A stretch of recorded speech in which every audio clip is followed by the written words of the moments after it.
प्रश्न क्रमांक 117, यात एक्सच्या 20% वाय दिला आहे, म्हणजे 20% काढणे म्हणजेच काय, या ठिकाणी टक्क्यांचं कन्व्हर्शन जर आपल्या नंबरमध्ये करायचं असेल तर सरळ टक्के चिन्ह काढून भागिले 100 करणे, बरोबर वाय दिलाय, 00 कॅन्सल, असं केल्यानंतर 20×5 होतात, 5 तिकडे पाठवला गुणिले झाला तर तुम्हाला या ठिकाणी एक्स बरोबर 5y मिळतो आहे.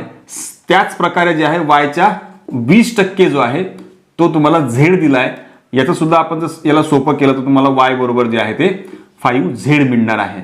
या दोन्ही गोष्टी आपल्या कामाच्या आहेत.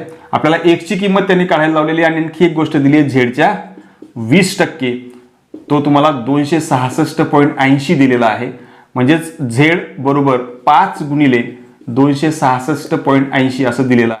गुणाकार केल्यावर आपल्याला मिळेल 8×5 = 40, हातच्याला 4, 5×6 = 30 आणि 4 = 34, हातच्याला 3, 5×6 = 30, 30 आणि 3 = 33, हातच्याला 3, 5×2 = 10, 10 आणि 3 = 13, म्हणजे 1334 जे आहे ते आपल्याला झेडची किंमत मिळाली.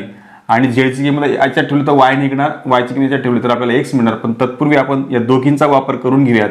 डायरेक्ट जर आपण इथे याची किंमत ठेवली म्हणजेच एक्स बरोबर 5y याचा वापर या ठिकाणी केला आणि 5y जो आहे त्याच्यामध्ये वायची जी किंमत आहे आपण काढलेली 5z ती जर या ठिकाणी ठेवून दिली 5z तर आपल्याला डायरेक्टली 5×5 = 25, 25 गुणिले झेड असं मिळणार. आणि झेडची किंमत आपण जी काढली आहे ती या ठिकाणी जर ठेवली आणि या दोघींचा जर आपण गुणाकार केला 25×4 = 100, हातच्याला 10, 25×3 = 75 आणि 10 85 आणि अच्छाला 8 घेतला, 25×3 = 75 आणि 8 83, हातच्याला परत 8 येईल, 25×1 = 25 आणि 8, 25 आणि 8 = 33, म्हणजेच एक्स बरोबर जे आहे 33,350.